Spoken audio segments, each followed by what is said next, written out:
오늘은 요한복음 9장 말씀으로 여러분들을 실로암으로 안내하고 싶습니다. 요한복음 말씀을 저희가 매주 한 장 한 장 천천히 살피면서 우리 주 예수 그리스도의 진면목을 더 잘 알아가고 또 우리 주님께서 주신 말씀을 듣고 우리 안에 새로운 깨달음을 통해서 우리 주님께 더 가까이 가는 시간이 될 수 있기를 간절히 소망합니다. 오늘 읽은 말씀 가운데 이 실로암이라는 지명을 우리가 만나게 되었는데요. 여러분들은 어떤 찬송을 제일 좋아하시는지요? 저는 중학교, 고등학교 다닐 때 여러 복음성가 중에 이 실로암이라는 복음성가를 너무너무 좋아했습니다.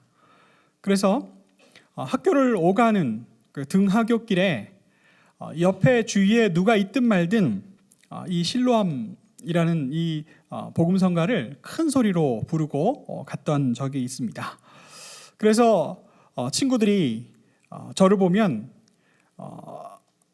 부르는 별명이 하나 있었어요. 오 주여였습니다. 그 실로암 그 곡에 이 클라이막스가 가면 오 주여 당신께 하는 부분 있잖아요. 그런데 앞뒤에 가면서 제가 이 곡을 부를 때마다 이렇게 들었던 친구들 중에 다른 가사 내용은 다 몰라도 오 주여 하는 이 가사, 그래서 저를 보면 그 노래 안 부르냐고, 오 주여 그 노래 안 부르냐고 그렇게 놀리던 기억이 생각이 납니다. 이 찬양을 너무너무 좋아해서 언제나 잊지 않고 있는데, 제가 예루살렘에 성지 순례를 갔을 때 이 실로암을 가보게 되었습니다. 얼마나 그 가슴이 이렇게 벅찬지요. 제가 너무너무 좋아하고 꼭 가보고 싶었던 것을 가게 되었으니 너무 기뻤습니다. 그런데 그 실로암에 갔는데 제가 생각하고 있는 연못이 아니었어요. 예루살렘 성 안에 깊은 곳에, 저 낮은 곳 깊은 곳까지 내려가는 계단이 있는데 그 계단을 따라서 한참 내려가서 만난 이 터널 끝에 모여있는 이 물웅덩이, 이렇게 깊은 곳에 있는 우리가 생각하는 그런 그 아름다운 모양의 연못이 아니라 인공으로 만들어 놓은 연못을 만나게 되었습니다. 여러분들, 이 실로암 연못에 관해서는 여러분들이 성경을 자세히 읽어보면 이 실로암 연못이 매우 특별한 이야기를 가지고 있다는 것을 다 아시고 계실 겁니다. 혹시 모르시는 분을 위해서 제가 이 실로암에 얽힌 비밀스러운 이야기를 한 가지 들려드릴게요.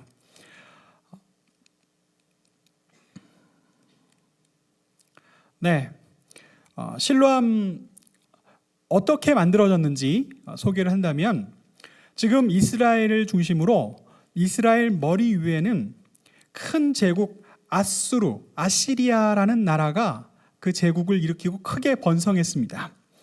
그 아시리아가 힘을 자랑하기 위해서 주변에 있는 수많은 민족들을 정복했습니다.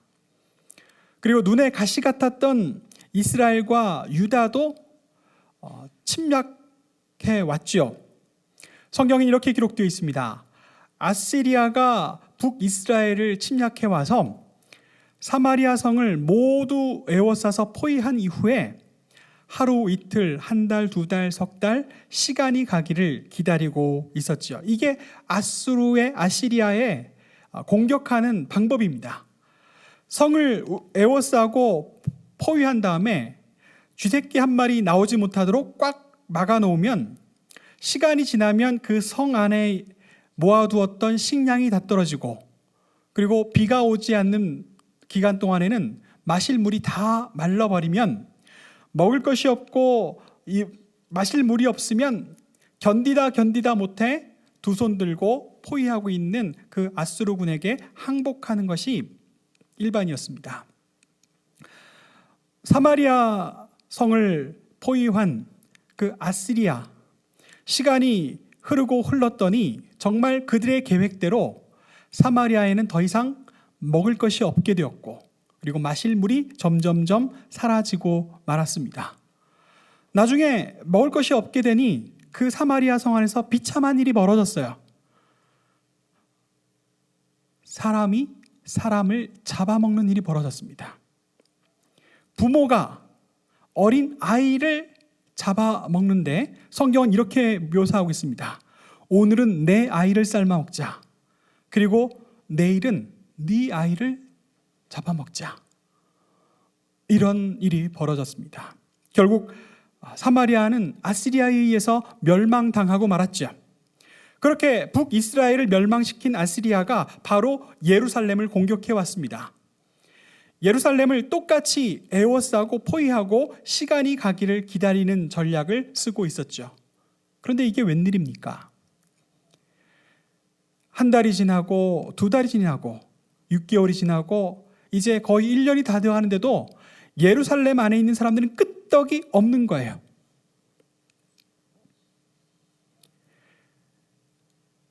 아시리아의 침공을 받았을 때 이스라엘 유다의 왕은 호세아였고 히스기야 왕이었습니다. 성경에 보면 히스기야는 하나님을 배신하고 또 하나님의 말씀을 거역하며 살았다고 기록하고 있고, 히스기야 왕은 죽게 되었으나 하나님 앞에 전적으로 메어 달려서 자기의 생명을 15년 연장해달라고 하나님 앞에 간절히 부르짖었던 왕이었죠. 바로 그 히스기야 왕이 15년 더 살게 되는 동안 이 아시리아의 침공에 대비해서 예루살렘 밖에 있는 기혼섬, 기혼샘, 빗물을 모아두는 큰 저수지 샘이 있었는데, 이 샘으로부터 예루살렘 성 안까지 지하에 비밀 터널을 파기 시작했습니다. 그래서 기온샘의 이 정도 위치라면 실로암은 한 이 정도 낮은 위치에다가 터널을 이렇게 연결해서 성 안으로 기온 샘물이 흘러 들어오게 만든 거죠. 이미 이렇게 비밀스럽게 히스기야 터널을 만들어서 성 바깥에 있는 기온 샘으로부터 언제나 성 안에 있는 실로암 연못으로 물이 흘러 들어왔으니 그것을 알 리 없는 아수르는 예루살렘을 에워싸고 아무리 시간을 보내어도 예루살렘이 끄떡없이 버틸 수 있었던 겁니다. 여러분들 혹시 기회가 되시면 예루살렘에 가시면 바로 이 히스기야 터널, 기온샘에서부터 실로암까지 흐르는 이 비밀 수로를 한번 방문해 보시기 바랍니다. 꼭 방문해 보고 싶죠? 네. 혹시 시간이 없어서 바빠서 못 가실 분들을 위해서 제가 유튜브에 있는 장면을 준비를 해왔습니다. 1분 동안 짤막하게 한번 보시겠습니다.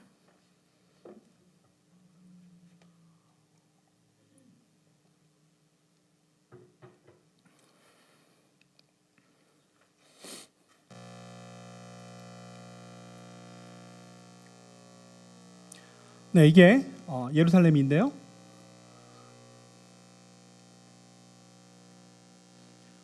네, 밖에 있는 기온샘에서 히스기야 터널 입구.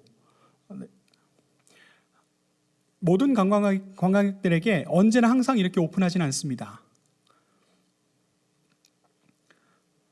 자, 한 사람이 겨우 다닐 수 있는 폭의 터널이 기온샘에부터 시작되죠.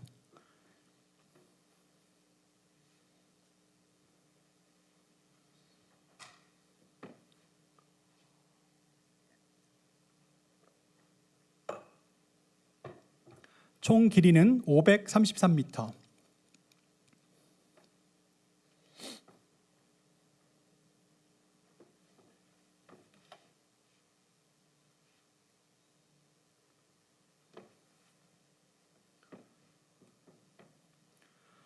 네, 저렇게 시원한 물을 처벅처벅 밟으면서 저 터널을 계속해서 들어가서 실로암 목까지 이룰 수가 있습니다.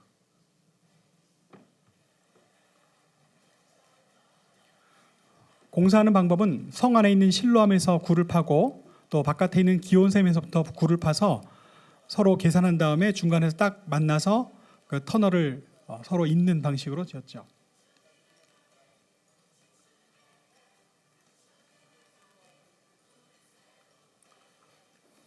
네, 항상 공사를 하고 나면 그 공사 그 입구에 기념비를 세우는데 이렇게 기념비가 남아 있습니다.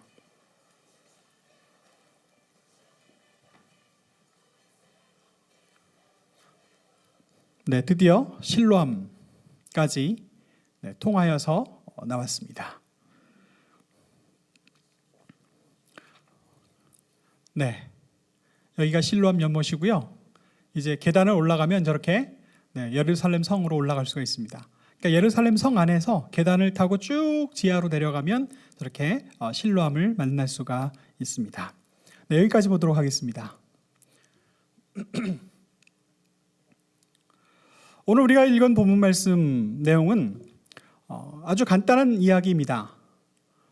예수님께서 예루살렘 길을 지나가시다가 날때부터 맹인된 사람을 만났다라고 1절에서 기록되어 있습니다. 아마 날때부터 맹인된 이 사람은 거기서 무엇을 하고 있었을지 여러분들은 단번에 짐작을 할 수 있을 겁니다. 다른 벌이가 없었으면 아마 예루살렘에 수많은 사람들이 모이니 거기에 어떤 한 길모퉁이에서 구걸을 할 수도 있었을 것이고, 아니면 무료한 하루를 보내기 위해서 예루살렘 성전 한 어귀에 하루를 보내기 위하여 서 있었을 수도 있겠습니다.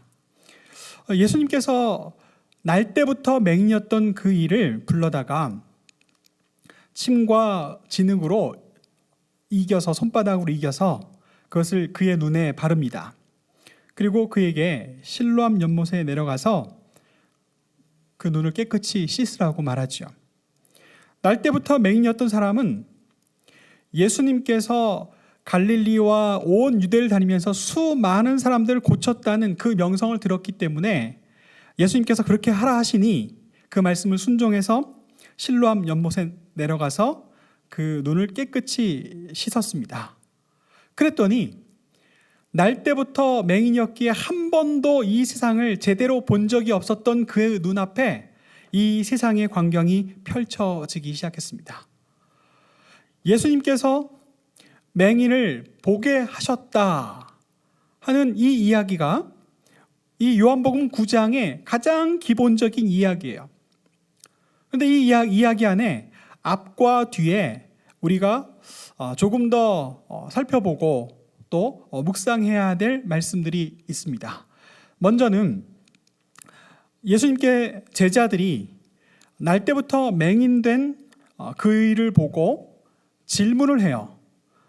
어떤 질문이냐면, 예수님, 이 사람이 맹인으로 태어난 것은 누구의 죄 때문입니까? 그 사람의 죄 때문에 그가 맹인으로 태어났는지요? 아니면 그의 부모의 죄 때문에 맹인으로 사는 건지요? 이렇게 물었습니다. 살다 보니까요, 이런 그 곤란한 질문을 하는 사람들을 종종 만나게 되더라고요. 이 기독교 역사책을 읽어보니까요, 기독교 역사 내내 이 성경에 관해서 이 곤란한 질문을 즐겨하는 사람들이 있었더라고요. 가령 어떤 질문이냐면, 하나님께서 지옥은 왜 만드셨을까요? 또 성경에 대해서 제일 먼저 걸리는 질문이, 왜 하나님께서는 하와가 선악과를 따먹는 것을 말리지 못하고 그냥 내버려 두셨나요? 이런 질문들이 너무너무 많습니다. 이 성경에 쉽게 대답할 수 없는 이런 난제들이 많이 있는데, 하도 선생님한테 이런 질문을, 곤란한 질문, 선생님 대답 못할 만한 질문을 즐겨하는 사람이 있었는데, 기록에 보면 어거스틴이 그런 제자에게 이렇게 대답해 준 이야기 있더라고요. 어떤 얘기냐면, 하나님께서 이 세상을 창조하셨다고 하셨는데 성경에 보면 빛도 창조하시고 뭐 물도 창조하시고 동물, 사람까지 창조하셨는데 성경에 그러면 언제 하나님께서 지옥을 만드셨는지 왜 그 기록은 없습니까? 지옥은 하나님께서 언제 만드셨대요? 하고 이렇게 물었어요. 그랬더니 어거스틴 목사님이 그 제자에게 뭐라고 얘기했냐면, 그런 질문을 하는 너를 위해서 지옥을 창세전에 만드셨을 거야, 이렇게 대답을 했어요. 제자들이 맹인을 보고 그가 앞을 보지 못하고 날 때부터 맹인인 이유는 그 사람 죄 때문입니까? 아니면 부모 죄 때문입니까? 아니면 하나님이 실수하신 건가요? 아마 이런 의도로 물어보았을 겁니다. 예수님께서는 그 대답에, 그 질문에 이렇게 대답하셨습니다. 그의 부모 죄로 인한 것도 아니고 그의 죄로 인한 것도 아니다. 그에게 하나님께서 하시는 일을 나타내고자 하심이었다 라고 이렇게 말씀합니다. 그러면서 이 말씀을 마치신 후에 맹인이었던 사람을 보게 하셨어요. 이건 무슨 말이냐면, 하나님께서 그에게 하실 일, 나타내실 일, 그것을 내가 지금 너희에게 보여주노나 하는 이 대답은 이상 모든 것들 가운데 하나님께서 주인이시고 하나님께서 우리를 위하여 무엇이든지 행하여 주실 수 있음을 드러내어 주신 것으로 대답을 대신한 거죠. 간혹 우리는 이런 질문들을 하기가 쉽습니다.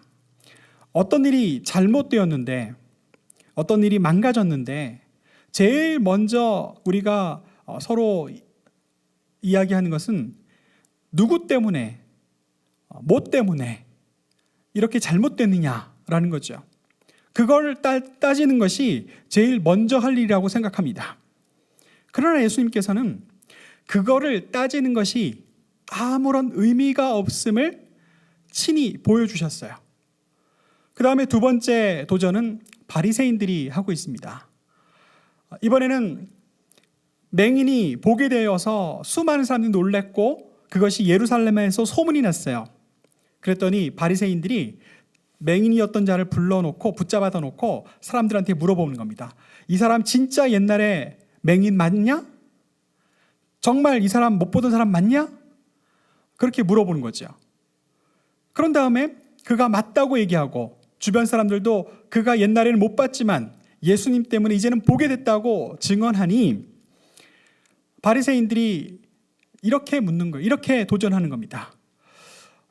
네가 보게 됐고 또 네가 이렇게 좋아졌다니 참 다행이다. 근데 왜 하필 예수님은 아무것도 하지 말라는 안식일에 했다니? 모세 율법에 안식일에는 아무것도 하지 말라고 얘기했는데 왜 이런 일을 하필이면 안식일에 했냐라고 서로 토론하기 시작했어요. 여러분, 저는 이 말씀을 읽으면 항상 이 사파가 생각이 납니다. 구덩이에 당나귀가 빠져 있는데 그 주변에 사람들이 모여 있어요. 사람들이 모여서 제일 먼저 하는 이야기가 누가 얘를 여기에 빠뜨리느냐, 왜 빠졌느냐, 어떻게 하다 빠졌느냐, 누구 책임이냐, 이런 얘기를 하고 있습니다. 이런 얘기가 이 당나귀가 이 구덩이에서 빠져나오는데 도움이 되나요? 이미 일은 벌어졌습니다. 지금 그걸 따질 시간이 아닙니다. 그런데 또 한 옆에서는 서로 토론합니다. 이 당나귀를 어떻게 빼내지? 한 사람이 말합니다. 오늘은 안 돼. 오늘은 안식일이야. 오늘은 그냥 아무것도 하지 말고 내버려 둬. 그게 모세의 율법이야 라고 주장을 합니다. 그런데 저 멀리서 예수님이 달려오셔요. 예수님이 오시자마자 누구 때문에 빠졌는지, 왜 빠졌는지 이렇게 질문하는 사람들의 이야기를 듣지 않으시고, 그리고 오늘은 안식일이어서 안 된다라고 말리는 사람, 그 말리는 사람 그거를 그만두시고 예수님은 단번에 그 당나귀를, 그 양을 건져내십니다. 우리 예수님께서 하나님께서 행하시는 일, 우리를 위하여 행하시는 일을 친히 보여주심으로써 우리 하나님은 죄 가운데, 어둠 가운데 죽을 수밖에 없는 우리를 살리시는 분이심을 온전히 드러내어 주시고 보여주시고 계시하여 주신 것이죠. 저는 이 설교를 준비하다가 우물에 빠진 당나귀라는 제목의 동화책을 만나서 그 동화책을 읽을 수가 있었습니다. 이 동화책 이야기는 조금 색달라요. 어떤 스토리냐면 보시는 바와 같이 당나귀가 우물에 빠졌습니다. 이런 일이 종종 일어난대요. 당나귀가 목이 말라서 물을 찾다가 물 냄새를 맡고 우물가 근처까지 옵니다. 그리고 저기 보이는 물을 먹고 싶어서 먹으려고 하는데 이 당나귀가 착각을 잘한대요. 무슨 착각을 잘하냐면 자기 목이 기니까 목만 내려서 혀를 낼름거리면 그 물을 마실 수 있다고 착각한다는 거예요. 그래서 자기 생각대로 우물가에 가가지고 목을 길게 내리고 혀를 낼름 하는데 물이 안 마셔져요. 그래서 조금만 더 힘을 쓰면 될 것 같아가지고 조금 더 기어 들어가다가 저렇게 홀라당 우물에 빠지는 경우가 많답니다. 근데 저렇게 우물에 빠지면요, 사람이 저 우물에 들어가서 건져낼 수가 없어요. 당나귀는 허우적대다가 거기서 죽고 맙니다. 근데 이 동화책에 그 마을에 당나귀가 우물에 빠졌는데 사람들이 구해낼 방법이 없다고 저마다 다 이 당나귀 주인을 만류합니다. 차라리 이 당나귀가 우물에 빠졌으니 이 우물도 이제는 쓸 수가 없고 차라리 이 그 우물을 이 당나귀의 무덤처럼 그냥 메워버리자, 그냥 매몰시켜버리자, 그렇게 결정을 했습니다. 그리고 저마다 삽을 가져와서요, 그 안에 흙을 붓는 겁니다. 처음에는 이 당나귀가요, 살려고 발버둥치다가 그 우물 안에서 자기를 향해서 계속 흙을 쏟아 부으니까 사람들이 자기를 향해서 흙을 던지고 붓고 하면서 자기를 죽일 거라고 생각해서 불안에 떤답니다. 그런데 시간이 조금씩 흐르니까요, 당나귀가 불안해서 난리를 치면서 막 이렇게 발음질을 하는데 어느 정도 시간이 지나니까 이 물보다 흙이 더 많아지면서 질척질척하던 그 흙이 조금씩 더 이렇게 단단히 쌓여간다는 거예요. 그래서 몇 시간 동안 사람들이 흙을 부었는데 그 안에서 난리치던 당나귀의 발에 의해서 그 우물 안이 던져진 흙에 의해서 차곡차곡 쌓아 올라와져서 결국 이 당나귀를 건져 올릴 수 있는 데까지 올라간다는 거예요. 오늘 예수님 바리새인들과 제자들과 하는 이 말씀 속에서 저는 이런 장면을 보았습니다. 바리새인들은요, 예수님을 고발하기 위해서, 예수님을 헐뜯기 위해서 왜 하필이면 안식일에 사람 고치는 일을 했냐고 비난하고 막 잡아먹을 듯이 달려듭니다. 그 제자들은요, 나면서부터 맹인된 사람을 보면서 누구 때문에 저렇게 됐을까요? 라는 이런 얘기는 하고 앉아 있었습니다. 때로는 사람들 사이에 아무런 도움도 되지 않는 그런 상태로 있고 오히려 죽일 것 같이 야단하고 나에게 돌을 던지고 하는 이런 상황을 만날 수도 있겠죠. 그러나 예수님께서는 그 모든 것에 다 개의치 않고 하나님께서 우리를 구원하시기 위하여 이 땅에 우리 주 예수 그리스도께서 오신 것을 드러내어 보여주기 위하여 굴하지 않고 자기의 길을 걸어가시는 겁니다. 요한복음 9장에는 특별히 예수님께서 자신이 세상의 빛으로 왔다는 것을 말씀하셨습니다. 이 말씀은 왜 하셨을까요?